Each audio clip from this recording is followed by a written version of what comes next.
Hai, Assalamualaikum guys. Berjumpa lagi kita di cerita kali ni. Okay guys, hari ni aku nak kongsi dengan korang satu cerita.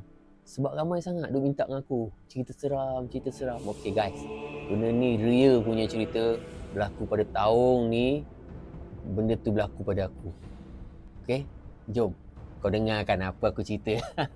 Okay guys, aku ni setiap tahun masuk hospital.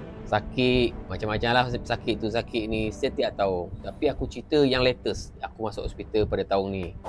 Dari darjah 1 sampai habis waktu, dari rasa malu hingga jiwa aku buntu. Banyak yang terbuang untuk pelajaran. Cikgu bilang depan aku tak ada harapan. Masa hadapan kelam mula nak meragam. Jika dikenang mula tenggelam tak tentera.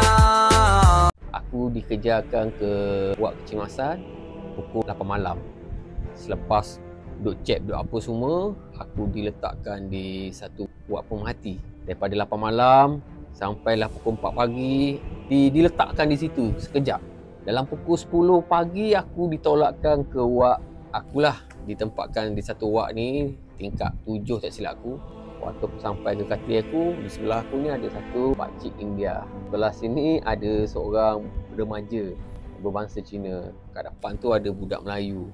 Bila aku sampai, aku disambut oleh pakcik sebelah aku sebelah ni. Sebelah kanan ni pakcik India ni disambut aku. Dia cakap, "Morning, you masuk hospital sakit apa?" Aku cakap lah kat dia, aku sakit tu, aku ini ni. Oh, pakcik dah lama di sini? Aku tanyalah. Dia kata dah 4 hari. 4 hari dah hidup sini. Okay, so aku pun duduk kat katil, rehat apa semua. Aku tidur lah sebab aku duduk buat kecemasan, aku tak dapat tidur lena. So aku tidur. Bila makan tengah hari sampai dalam pukul 12 tengah hari macam tu, dipanggil aku, suruh aku makan nasi tu. Aku bangun, aku makan. Pakcik ni, dia makan, nurse kena suap mulut dia. Kalau tak, dia tangan menggigil, tak boleh nak makan. Macam tu. So aku makan apa semua, aku rehat, aku mandi apa semua. Benda ni berlaku waktu petang tau. Dalam pukul 5 petang, dalam 6 petang macam tu.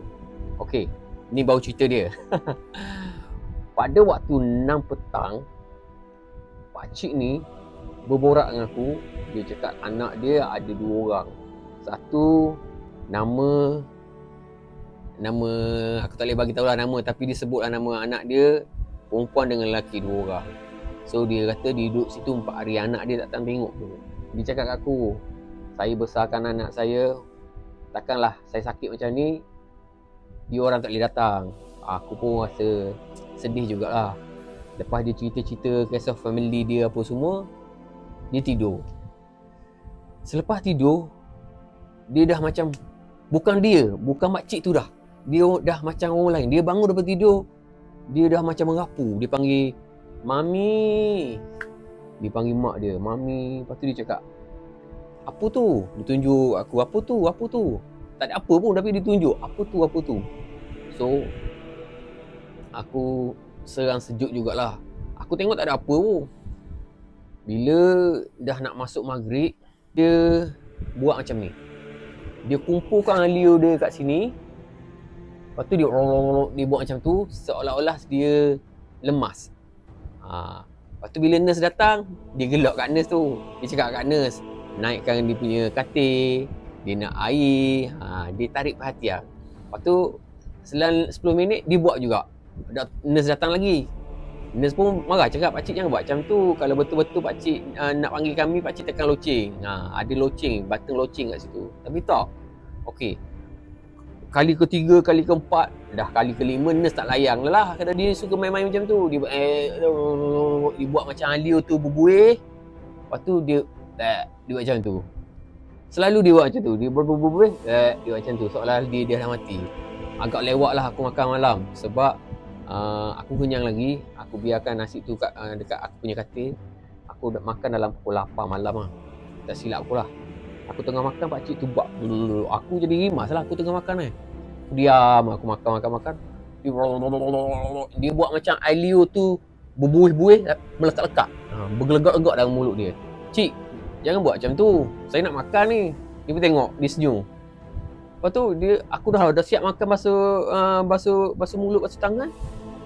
Dia buat lagi. Dia buat. Tapi kali ni dia buat macam tu. Dia keras, betul-betul keras. Biar betul pakcik ni. Aku tunggu 5 minit, dia tak bergerak. Selalunya kalau dia buat macam tu, orang tak layan dia okey kejap. Tapi lepas ni tak bergerak. Aku tu, pakcik ni biar betul. Pakcik, saya panggil. Pakcik. Pakcik buat tak tahu. Dia buat tak tahu. Dia kerah macam tu. So aku pergi kat hidung dia, aku ni dah tak ada lah. Tak ada nafas lah. Aku pegang. Aku tak berani nak sentuh. Aku buat macam tu je. Sudah. Aku tu betul-betul ni. Aku panggil nurse. Ni pakcik ni. Dah keras kau. Aku cakap dia. Nurse tu marah kat aku. Jangan main-main boleh. Betul ni tak main-main. Nurse pun datang. Nurse datang cek nadi apa semua. Betul-betul pakcik tu dah keras. Kau tahu tak? Pakcik tu dah keras. Dah meninggal pakcik tu.